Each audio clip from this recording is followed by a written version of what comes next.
Star Trek, The Next Generation, The Best and the Brightest, Chapter 2. Titus could feel the sweat on his palms, making his grip on the Antara slip as he swung it around again, trying to hamstring Bobby Ray. The big orange Rex took advantage of his hesitation and began pummeling his Antara, trying to break through the backstave. Titus went down on one knee, very much aware that they were fighting without the protective face shield and arm guards usually worn during Antara competitions. But this match was for real. Bobby Ray's face bent over him, his long teeth bared in a grin as he kept pressing his advantage. His heavy breathing was the only sound. "You know, you snore at night," Titus told him between blows, managing to summon up a defiant grin of his own. "Maybe you should get that checked." "Rrr," Bobby Ray rumbled as his Antara flashed down, then jerked up, a move Titus didn't know the Rex was aware of. A move that had no proper defense when an opponent was down. The long, jagged blade seemed to slow as it came toward his face, the point buried under his chin and ripped through his head, coming out the top. Blood spurted everywhere, darkening the white padded floor and walls, while the universal groan of disgust rose from the cadets who were watching. As Titus's body crumpled, Bobby Ray took up position over him, bowing slightly to the scattered applause. Victoriously, he raised one foot to place it on his prostrate opponent. Titus's image flickered and disappeared. "Don't you dare put your dirty paws on me," Titus exclaimed as he dropped the handles of the holo game. Bobby Ray's image also disappeared as the Rex stood up, stretching. He had an unbearably smug look on his face. "Something wrong, Rumi? It was a fair match." "No, it wasn't," Titus muttered, handing over the holo controls. "Excuse me?" Bobby Ray drawled. "You picked the weapons. I don't know how your people accomplish anything with a toy like an Antara." Titus smothered his anger in his face. From the other cadets who had crowded into their room to watch the match. "That's a great holo game," Jamie told Bobby Ray. "Did your parents give it to you during the mid-year break?" "Yeah, they got it from an environmental designer they work with." Bobby Ray carefully put the holo controls in a foam contoured box. "It's a prototype, won't be on market till the end of this year." Starsa was sitting cross-legged on Titus's bed. "Is there any kind of game you don't have?" "I doubt it." Bobby Ray was looking unbearably conceited again. Their friends started to drift out of the room, saying goodbye. Jamie sidled up to Titus. You aren't exactly the poster boy for good losers." "It's his game," Titus retorted. "How can anyone beat him at it?" Jamie shrugged, grinning. "You were the one who challenged him to an Antara match." Titus turned away. "I'm not used to those controls." "Hey, everyone look," Starsa called out. "Comm, sound on." The small screen over the door routinely ran the Federation news service, along with information that was pertinent to the Academy, like announcements from professors or the superintendent herself. This time it was breaking news from the San Francisco local media station. The announcer had a fashionably shaved head with a blue forehead cockade, and she seemed unusually shaken. We take you live to the site," she was saying as the sound came up. The image switched to a view of workers wearing the orange uniforms of the city maintenance department climbing out of an underground tunnel. "Starsa, who cares?" Titus started to say. "Look at that!" Jamie exclaimed as the image switched again. It was a head, like the severed head of a mannequin lying in the dirt. As the camera swung around to view the face, it revealed the blank, golden stare of Lieutenant Commander Data. The announcer was saying, "Work crews excavating beneath the city of San Francisco today discovered artifacts suggesting an extraterrestrial presence on Earth sometime during the late 19th century. Among the artifacts discovered is an object identified as the head of Lieutenant Commander Data of Starfleet. According to isotope readings, it has decayed from having been buried for some 500 years. That's impossible, Starship blurted out, and was shushed by the others. Starfleet Command reports that their flagship, the Enterprise D, has been recalled to Earth to investigate this anomaly. The blue cockade bobbed impressively. Now we take you to the tunnels near the Presidio, home of Starfleet Academy, to view the remains. Remains? Starsa exclaimed again. Will you please shut up? Bobby Ray asked with exaggerated politeness, shouldering some of the remaining cadets aside to get a better view. Titus sat down at his desk, staring out the window at the Golden Gate Bridge. He was just as pleased to have their minds so quickly diverted from the Antara match. He listened with only half an ear as the announcer described how the workers had discovered the severed head while installing additional seismic regulators in subterranean caverns to control Earth movements that were typical along the San Andreas Fault. Subterranean caverns, Titus repeated under his breath, realizing what that implied. Impatiently, he waited for the broadcast to end and the last of the cadets to depart to spread the bizarre news. Finally, only Bobby Ray and Jamie were left, and Titus knew Jamie would probably linger in their room all evening unless he asked her to leave. He had noticed she didn't like spending much time in her half-empty room, ever since Elma had resigned from the academy. Jamie had more than once voiced her hope that a new cadet would fill the space after the half-year break, but her room was still empty. I have an idea, Titus told them both. That is, if you want to have some real fun instead of hollow fakery. Bobby Ray curled one lip at the intended slight. What's your bright idea this time? You never had a real thrill until you've descended a 100-meter fissure into an underground cavern. You want to go down to the caves? Bobby Ray asked in disbelief. Are you crazy? You know how many security teams they must have posted? We can't disturb the excavation site, Jamie agreed. It could interfere with the Enterprise's investigation. Titus raised his eyes to the heavens. I'm not stupid. We can explore the caverns without going near the Presidio. He directly challenged Bobby Ray. Unless, that is, you're too scared. Bobby Ray hesitated, then shrugged, willing to go along with anything, as usual. Jamie briefly considered it before shaking her head. You don't know these caverns. They're dangerous. That's why they were sealed off ages ago. We're not worried, Titus assured her.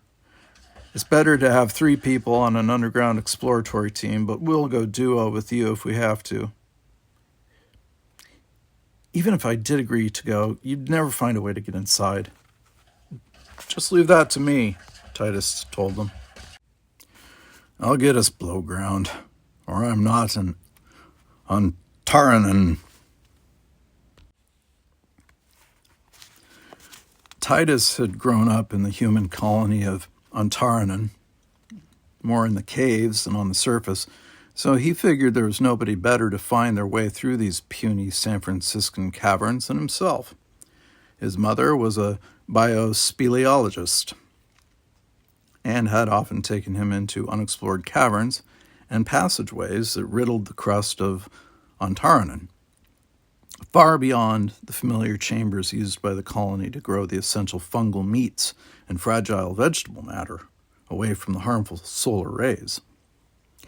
It wasn't difficult to access the maintenance records of the seismic regulators under San Francisco, as well as the original surveys of the caverns performed hundreds of years ago.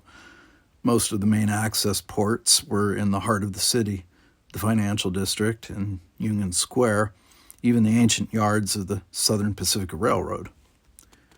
When he showed Jamie the map, she shook her head at all of the access ports he suggested. As she liked to tell the other cadets, she knew the city inside out. This is where we should go down, she insisted, pointing to a small auxiliary porthole near the Cable Car Barn Museum. Bobby Ray squinted at the print over that area. Chinatown? I was looking for a more out-of-the-way place, Titus protested. It's one of the most crowded areas in the city. Exactly, Jamie exclaimed. Everyone's too busy, and there's too much going on for anyone to pay much attention to a few people going down the access port. Sounds reasonable, Bobby Ray agreed. Maybe we should get some orange coveralls. After all the media attention with the arrival of the Enterprise D, no one will think it's unusual for workers to access old tunnels. Fine, Titus said, resuming control of the expedition. Then you'll be ready to go on the next free day? Sure. Should we tell Starset? Jamie asked. Last thing we need is her medical alert going off, Titus protested. This isn't some joyride we're going on. It's serious. Both of you should make sure you really want to do this. Jamie nodded. If you go, then I should go too. I checked, and it is safer with 3 people. Bobby Ray yawned, reclining back on the cushions of his bed. I think you're blowing this whole thing out of proportion. We saw those caves. Looks like an afternoon stroll to me. Just you wait and see. Titus tried to sound ominous, but Bobby Ray ruined it by laughing. Irritated, Titus left as the laughter continued to ring out behind him. He decided to take the transporter to the workout arena to blow off some steam. He couldn't wait to get that big Rex down on his turf, and they would see how tough he was.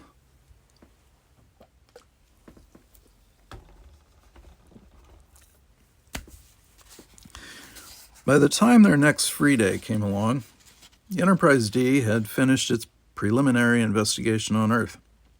The analysis of the artifacts found at the dig site suggested they originated from the planet Davidia 2 in the Marab sector. It was barely dawn when Titus woke to the news that the Enterprise D was breaking orbit and was en route to Davidia 2 to investigate. He quickly called the others to get them moving. They needed to get past the upper tunnels and into new territory before the caverns were filled with secondary Starfleet investigators. Bobby Ray was like a limp rag, never eager to get up early, and being provocative, undoubtedly because he knew how impatient Titus was to get down to the caves. Yeah, just a few more minutes, Rex repeated, rolling over lazily. Titus prodded him again, fresh from his own shower and ready to go. When Jamie poked her head around the door, also up and eager, Titus finally warned, I'll tell everyone you wimped out, and we had to go without you. That did the trick, and within minutes, the 3 cadets had transported into Chinatown. Jamie had taken the entire quad on a tour of the city soon after the academic year began, so Titus had already gotten a glimpse of the riot of color and noise and smells offered by the historic district. The streets were narrow canyons, very different from other Earth cities he'd seen so far, with their open green parks and towering spires. They had to watch their step along the sidewalks to avoid the squatting Asians who were tending their iron grills, roasting a variety of real and exotic animal products right on the street. Bobby Ray kept stopping to toss credits at the vendors, picking up skewers of unidentifiable meat, while Jamie kept running into the makeshift booths to rifle through colored scarves and costumes. Titus was too busy trying to get his bearings with the map on his pad. But somehow in the past few hundred years, the street locations and names had inexplicably shifted. We'll never find it, he finally exclaimed, standing in the center of a 5-way intersection that shouldn't have existed. Bobby Ray stuck a large fried insect in his mouth. Bobby Ray stuck a large fried insect in his mouth and briskly began crunching. The guy had a bottomless pit where his stomach should be.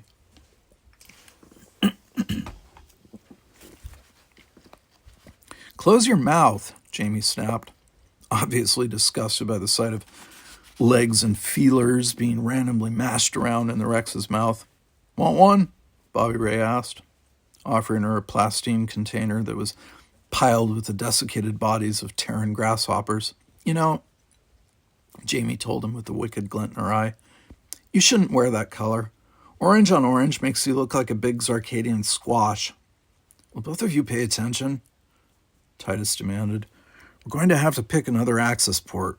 We'll never find the one in here. Oh, give me that. Jamie snatched a pad from his hand, muttering under her breath about tourists. With a few flicks of the screen, she overlaid a current map and zoomed in on their targeted access port. Here it is, she said. Right behind the Ho Ching Acupuncture and Telekinetic Healing Clinic. Oh, what a relief, Titus said sarcastically, taking back his pad. What would you do without us? Bobby Ray commented, grinning around the spindly legs of the grasshoppers. Jamie was right. No one paid any attention to 3 orange-clad workers opening the access port in the alleyway. Kids were running past, people were hanging clothes out overhead, and anti-grav carts trundled by on both sides laden with warehouse goods or fresh produce. Closing the access portal overhead, they stood in a rounded, dirt-floored chamber similar to the one shown on the media broadcast where Data's head was found. Titus felt a sinking feeling, wondering if all the caverns had been reconditioned by the workforces over the years. This way, he ordered, keeping his worries to himself. At the rear of the chamber was a long ladder leading down. Here the walls were rougher, and the black pit was too deep to be illuminated by their handlights. Titus began to feel a little better. Down we go. Wait, Jamie said, unslinging her pack. We have to put these on. She held out the white jet boots issued by Starfleet. Titus took one look and groaned. We don't need those. I'm not going down without safety gear, Jamie insisted, and I'm not going to let you two go either. This is supposed to be fun, not life-threatening. She glanced down into the shaft, and those rungs look slimy. Bobby Ray checked the 2 pairs she set out for them. You brought my size. Jamie slipped her white boots on and tightened the straps. With a little puff of dust, she activated the jets and lifted a few inches off the ground. Good for 30 hours use. Bobby Ray buckled his boots on and was soon lifting himself up to the ceiling. Maybe we should skip the ladder and go down this way. Maybe you want to give up now and go back to the quad, Titus retorted. What's the use of exploring if you might as well be in a holodeck? Both of them hovered silently, staring down at him. After a few moments, Titus flung up his hands. Have it your way, then. But we only use the boots in an emergency, or I'm quitting right now. Jamie sank back down to the ground. That's why I brought them, for emergencies. Titus waited until Bobby Ray also slowly floated down before jerking on his jet boots and tightening them in place. I think if you can't manage to hang onto a ladder, then you get what you deserve. Bobby Ray laughed. Then you go first, fearless leader.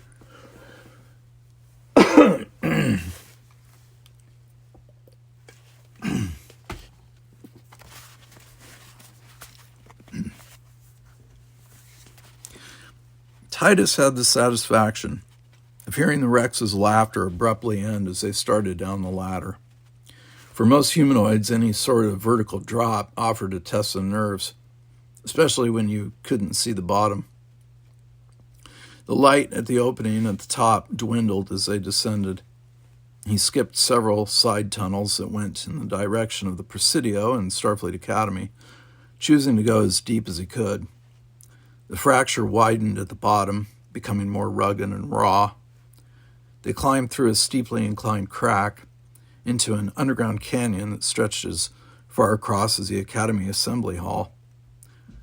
A stream had eroded the bottom into a gorge, and they had to edge along the wall, brushing their hands against the slippery, calcified coating on the rocks. Titus could imagine the tremendous force of earthquakes breaking open the crust around the San Andreas Fault, leaving behind this network of caverns and crushed rock. They passed cave flowers, slowly extruding from holes in the rock, growing from the base and curling back like squeezed toothpaste. Titus checked one of the largest, nearly 25 centimeters across, and found that the delicate formation was pure gypsum. There were also shields, or pallets, forming from water seepage through cracks. The ridges of calcite were deposited on both sides, growing radially into parallel plates or discs, separated only by a thin opening through which drops of water continued to fall. Jamie stopped behind two large circular shields, her light outlining her body through the translucent calcite. Titus was more than pleased with their awe and wonder at the underground world, but he wasn't satisfied yet. Bobby Ray refused to acknowledge the effort it took to climb down so far, and he even scaled the wall barehanded to get the tip of a crystal-clear stalactite for Jamie. Her glance at Titus clearly said who she thought was winning this little contest of skills. Titus took them up a high talus mound and into the next cavern, where flowstone coated the cave fill, narrowing the volume of the void. This cavern was filled with fallen ceiling blocks, and most of the stalagmites had been broken off near the base by earth tremors. Additional seepage gave them an unusually fat, short appearance. They retreated back to the shaft. Though the ladder left off, the fractured hole continued down. Titus uncoiled the rope he had brought and hooked it onto his belt. The other two followed him without a word of complaint. A couple of dozen meters down, the shaft narrowed, too small for them to go any further, but another fracture led east, fairly horizontal, following the path of the caverns far above them. Water coated the walls and floor, and here Bobby Ray had even more of an advantage with his sure-footed agility. Titus and Jamie kept slipping, and once Titus would have fallen badly, except for Bobby Ray's obliging hand. After clambering carefully some distance through the tunnel, Titus noticed a fissure overhead, only because he was looking for it. With the help of Bobby Ray's height and reach, they muscled their way up the fissure into another large cavern, in line with the other two they had already explored. It was cut off from the last cavern by the talus mound, Titus explained nonchalantly, as first Jamie, then Bobby Ray emerged through the jog in the fissure that led into this small cavern. They were slightly elevated above the floor. Titus was pleased that he had guessed correctly. Jumping down, he felt the loose rock shift and slip under his feet. Jamie actually went down on her hands and knees, unable to keep her balance, while Bobby Ray hung on to the stone lip they had just jumped over, staring up open-mouthed at the dramatic low-hanging ceiling that dripped continually. The fat drops sparkled like rainbow stars under their handlights. Titus knelt and picked up some of the rocky debris on the floor. "Hey, these are cave pearls." "Real pearls?" Jamie asked, picking up a handful of the shiny white spheres. "They're huge." "It's calcified gravel and bits of stuff," Titus clarified. "You don't find them very often, usually only in unexplored caves. I wonder if we're the first ones to find this place." "That was a tricky entrance," Bobby Ray agreed. "I would have never seen it." Titus finally had his moment of satisfaction. He felt as if he had been trying to catch up to his roommate since they both arrived at the academy, except that Bobby Ray had all the advantages of a childhood on Earth, supported by wealthy parents, while Titus felt like some kind of country bumpkin, unable to tell a sonic haircutter from a steak knife. "Look up here," Jamie called. halfway up the gentle slope of the talus incline. "I think the ceiling fell in back here." "Looks like the roof sank until it ran into the ground," Bobby Ray agreed, swatting at the elusive fat drops that continually bombed them from above. They climbed the shifting slope to the point where the ground and ceiling met. The rounded debris constantly moved under their hands and knees. Titus examined some of the bits and was surprised to see elongated pieces as well as the more traditional pearls. "Why aren't there any stalactites in this cavern?" Jamie asked, standing in the last possible space at the upper end. A dense curtain of drops speckled the air in front of them. "This cavern is lower than the others. If there's too much water, there's no time for the sediment to form between each drop," Titus explained. "That's what makes the cave pearls. The sediment forms as they're polished and agitated by the water." "I think they're beautiful," Jamie said, gathering a few in her hand. Titus squatted down next to her in a relatively drip-free zone. He aimed his tricorder at one of the elongated pearls. "This is bone. Human bone." Bobby Ray immediately dropped his pearls, absently rubbing his hands on his coveralls as he looked at the tricorder readings. "You're right. They're ancient." Jamie was also hanging over his arm, trying to see. "Give me a second," he ordered, keying in the commands. "Somewhere between 12 and 15,000 years old. That's when humans first moved onto this continent," Jamie breathed, gently cupping her pearls in her palms. "They must have used these caves as shelter or storage, maybe even burial. This is amazing." Titus barely had a second to absorb their find before Bobby Ray muttered, "Uh-oh, I think we've got trouble." The Rex was staring back at the hole they had climbed up. Water was welling up and pouring over the low lip that held back the piles of cave pearls.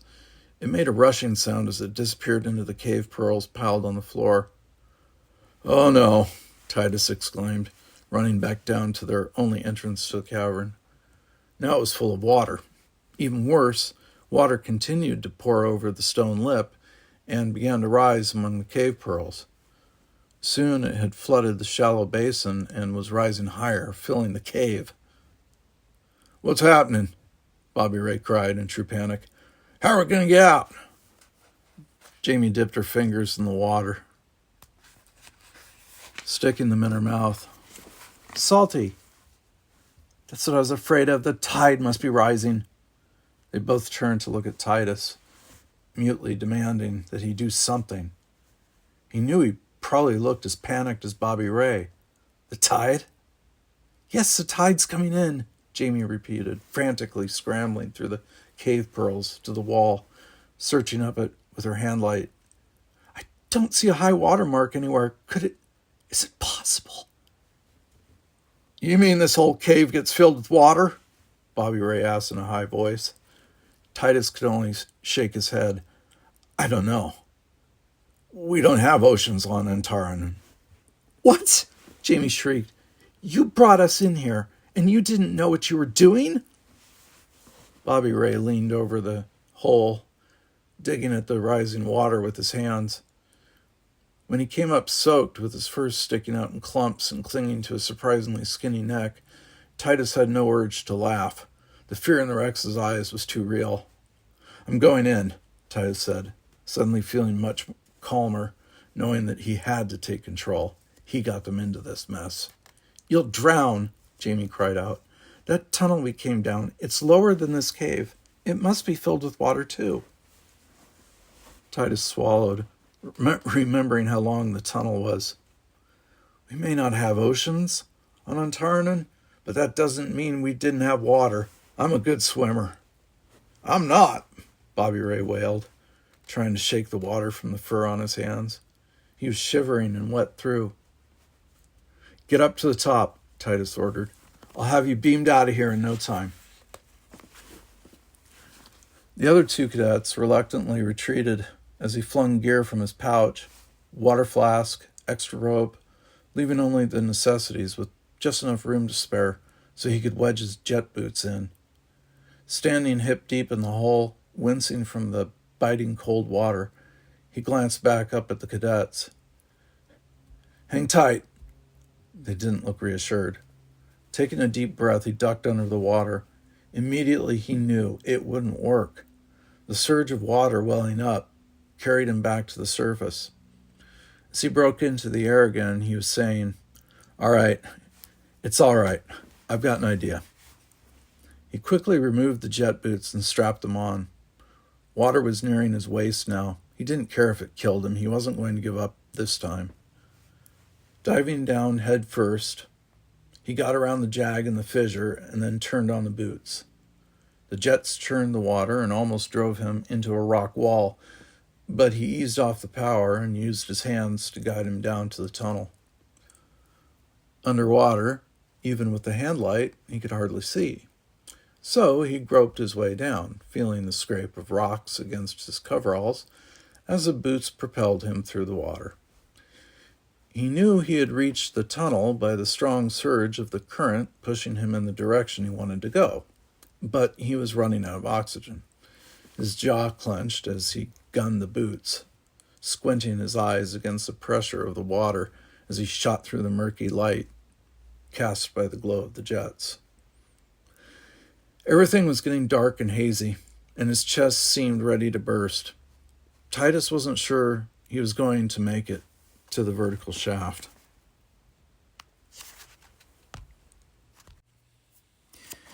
Jamie felt sorry for Bobby Ray, huddled next to her at the top of the talus slope.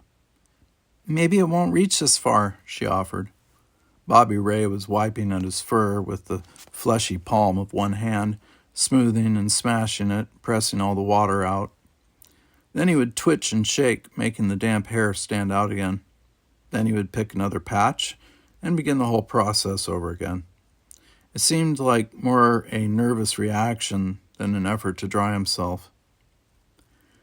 "Do you think he drowned yet?" Bobby Ray asked, unable to meet her eyes. She murmured. "By now he either drowned or got out alive." "Are you going to try it?" Bobby Ray asked. Jamie wasn't aware that her calculating glances at the hole had been that obvious. "I'll try it before I drown in here." Bobby Ray went back to stroking his fur, concentrating on every swipe. "I'll help you," she assured him. "That won't do any good. I could barely pass the Starfleet swimming requirements, and you don't know how hard that was for me." Jamie silently patted his knee.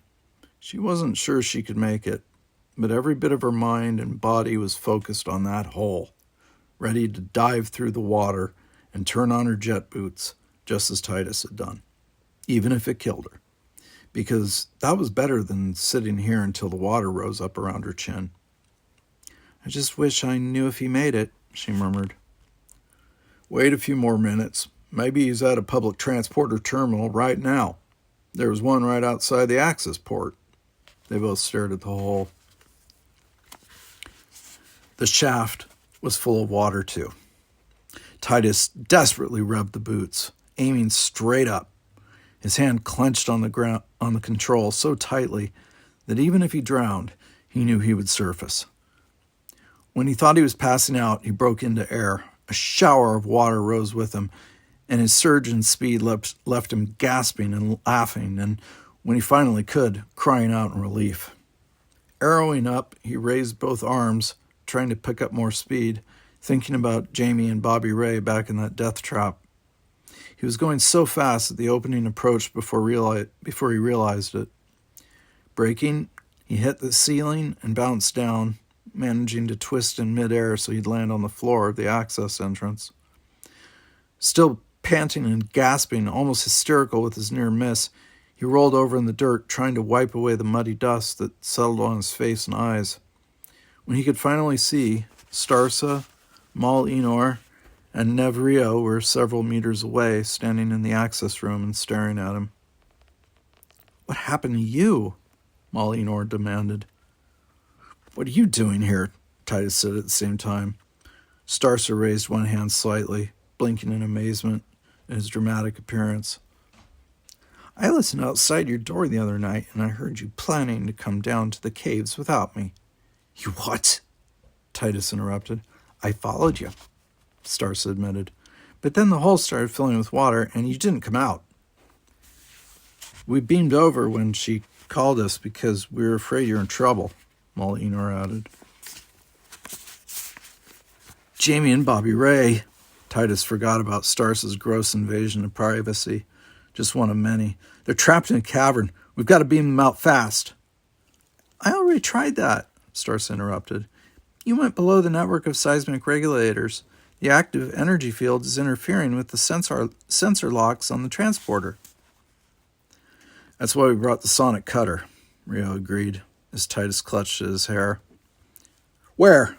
Titus demanded. He grabbed the cylindrical unit, practically ripping it from Rio's back. Leaving the others to follow as best they could, he turned his jet boots on and jumped into the shaft, hardly breaking his fall toward the rising water. Jamie and Bobby Ray were treading water, barely 6 feet over the original opening into the cave. It's easy, Jamie told him. Just dive, and when your boots are pointed up, hit the jets. Bobby Ray nodded glumly, more concerned with keeping his chin out of the water than judging the angle of the hole. Jamie reached up, but she couldn't touch the low-hanging ceiling. We're running out of time. You have to try it, she told him. The Rex took a few deep breaths, then a few more, hyperventilating to get enough oxygen in his system. With a thumbs up, he splashed awkwardly under the water. Jamie peered through the brackish water, ready to cheer as he dove through the hole. But even before his hindquarters went through, he was pushing back out and paddling frantically up for air. He grabbed onto her, almost pulling her under, as he sprayed her with water. Let go, she shouted, trying to pry his fingers off her. She gulped air just before going under. Then her instincts kicked in, and she was more concerned with getting away from him than helping. I'm sorry, was the first thing she heard. I'm sorry. Jamie tried to catch her breath, treading water out of his tremendous reach. She knew Titus had brought them down here because he wanted to get one over on Bobby Ray. She had agreed to come along because secretly she also wanted to see the dashing know-it-all brought down a few notches. It seemed like all the girls in the academy, except for her and Starsa, thought Bobby Ray was the hottest thing in a uniform. She couldn't get over the fact that all her friends were drooling over that smug, self-satisfied grin. Now his whiskers hung almost straight down, dragged by the water at his chin. If only Titus could see him now. But they hadn't counted on this. The water was rising. She could almost touch the ceiling, but she couldn't desert Bobby Ray. Now what do I do? She moaned. Right there, Titus ordered, positioning himself at the top of the talus slope. Nevrio nearly knocked over the sonic cutter as he and Starsa hung on to stabilize it. Titus swore under his breath at the Bajoran. He had tried, but the cutter was too powerful for him to stabilize it himself, and it took too long for the others to climb down and join him. Water poured into the first cavern and coursed through the crevice just below the ledge they had to use to get to the next cavern. Titus practically ran to the rear of the second cave, working on the assumption that at the top of the talus slope was the narrowest point of the barrier leading into the next cavern. Mal Enor adjusted her safety glasses. Are you sure about this? Titus took hold of the handles of the sonic cutter, snapping to Rio. Get it locked, will you? We're running out of time. With more brute force than was usually necessary, Titus aimed the cutter at the rubble near the ceiling on the cave. Dust and bits of rock were flung back and caught in the stasis field, hanging in midair, until he shut off the cutter for a moment to see his progress. Rio clambered up, peering under his arm. How far? You think I know? He demanded, taking hold of the cutter once more. With another everlasting flurry of stones and the straining whine of the cutter, Titus kept the beam pointed at the rocks long after he should have paused and checked his progress. Come on, he muttered through gritted teeth. Give! Wait! Molinor yelled through the rumble of cut rock. I see. Titus was suddenly pulled forward as the sonic cutter broke through the rock. Leaving the beam on short intensity, he swiped around at the rock to widen the gap. As soon as the cutter was deactivated, Molinor ducked through the hole ahead of him. Bobby Ray, Jamie, you okay? Titus pushed her through, and with one pass of his handlight, he knew, it's not the right one. Molinor splashed down into the water. Jamie, Bobby Ray! Her dark skin made it difficult to see her in the dim light. Nevrio poked his head through. Are you sure they aren't there? Pass that cutter in, Titus ordered. He'd been afraid they weren't in the next cavern. It was even lower than this one. It's the next cave. As he set up the sonic cutter, he didn't add the words that rang through his head. I hope it's the next one. The water is rising in here, Molinor murmured behind him. Yeah, and every cave is lower than the next one, Titus explained. Why are you going through this part? Rio asked, even as he helped. Ceilings collapse in the next cave. We've got to aim lower, or we'll just bore through rock over the top of it. Oh. Rio looked frightened, standing knee-deep in water. Starsa clutched him, practically pulling him off balance to keep herself from falling into the water. Rio steadied her and aimed the tricorder at the wall. I don't read any life signs. Do you think they're okay? I don't know, Titus said, as he opened up the power on the cutter again. You better try it, Bobby Ray told her, gasping in the depleted oxygen. Their faces were bobbing near the ceiling now. Before we run out of air. We would have already suffocated if there weren't air seeping in, she countered. The point is, Bobby Ray reminded her, you can't breathe underwater. What about you? She asked. I'll take my chances. Numbly, she looked at him, those big golden eyes, the orange fur plastered to his face. I can't leave you here. You have to try to get out. Desperately, she glanced down at the hole, nearly 10 feet below them now. I don't know if I can make it. You have to try, he insisted. I'll try, only if you follow me. For a moment, Bobby Ray seemed about ready to refuse. Then he suddenly nodded.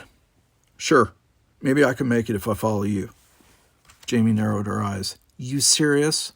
Sure, why not? Die here, die down there. What's the difference? She hardly believed him, but in their current situation, what choice did she have? You better follow me, she ordered, or I'll kill you. Bobby Ray actually smiled at that. Yes, sir. Okay, deep breath. They both took deep, cleansing breaths, 5 or 6 each. Ready? And here we go. Jamie ducked underwater, but she heard the rumble and saw a bright light glinting through the water. When she broke surface, Bobby Ray hadn't even submerged. Instead, he was pointing to the sidewall near the ceiling.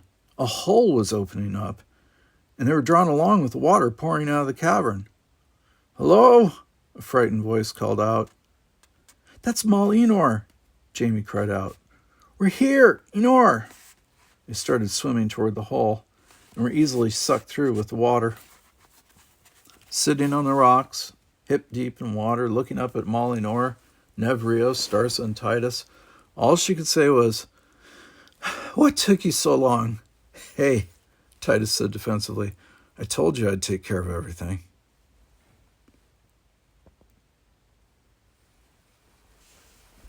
Well, at least you're working together now, Superintendent Brand told the quad as they stood in a row in her office. That's some progress. Bobby Ray and Starsa looked pleased with themselves. Even Rio relaxed. But Jamie, Titus, and Maul knew better. You would be good cadets if only you could work toward something constructive, Brand added. Since Therese is on field assignment, he won't receive the formal reprimand that will be placed on each of your records. Titus was glad to hear he wouldn't have to explain this to their Vulcan quad mate. He thanked whatever gods there were that Therese was temporarily on field assignment at Starbase 175. Brand's severe tone eased somewhat. Because you conscientiously notified the authorities about the cavern you discovered containing the calcified human bones, I have decided not to place you on probation. Titus finally began to breathe easier. They had just barely gotten off probation from their first quad reprimand, and it felt like he'd been waiting forever for the next tryouts to join the Parisi Squares League. Titus shifted. "Excuse me, Admiral." "Yes, Cadet. I checked before we went down, but there are no rules against entering the access tunnels." Brand raised one brow. "No, but there are rules against doing something that can get yourself killed. You do admit you nearly got yourself killed." He swallowed. "Yes, sir." Brand turned to Malinor and Nevrio. "And you do admit that taking a sonic cutter down there was dangerous. The maintenance workers have to shore up that region. You could have destabilized the entire fault zone." "Yes, sir," they both answered immediately. Brand considered them seriously for a few moments. "I won't ask what possessed you to venture into the caverns in the first place. However, it was a smart move to have a backup team ready." Titus couldn't look at the smirk on Stars's face. "But I warn you that another quad reprimand will require that you redo this academic year. The same class, same quad next year." "Oh, no," Stars exclaimed, then quickly put her hand over her mouth. "Oh, yes," Brand assured her. "In Starfleet, we either win together or fail as a group. Here at the Academy, when a group regularly fails together, then we find that it serves in the long run to give them additional time to work things out." She actually smiled. "It saves wear and tear on your fellow officers later on down the line." All of the cadets looked a little queasy at the prospect of repeating their hard work. For the first-year cadets had the hardest time. Rarely were field assignments given to unproven freshmen. They would be stuck at the academy, stuck in their quad for another year, while everyone else they knew would venture into the galaxy, serving temporary duty on starships and starbases, from here to the borders of the Romulan, Klingon, and Cardassian territories. The others glanced at Titus more than they had in the beginning. He suddenly knew how Jamie must have felt the last time they stood in Brand's office, like all the silent blame for their punishment was being heaped on her head. "We'll do better," Titus assured Admiral Brand, taking it on himself to speak for all of them. She fixed her all-seeing gaze on him. "Make sure that you do."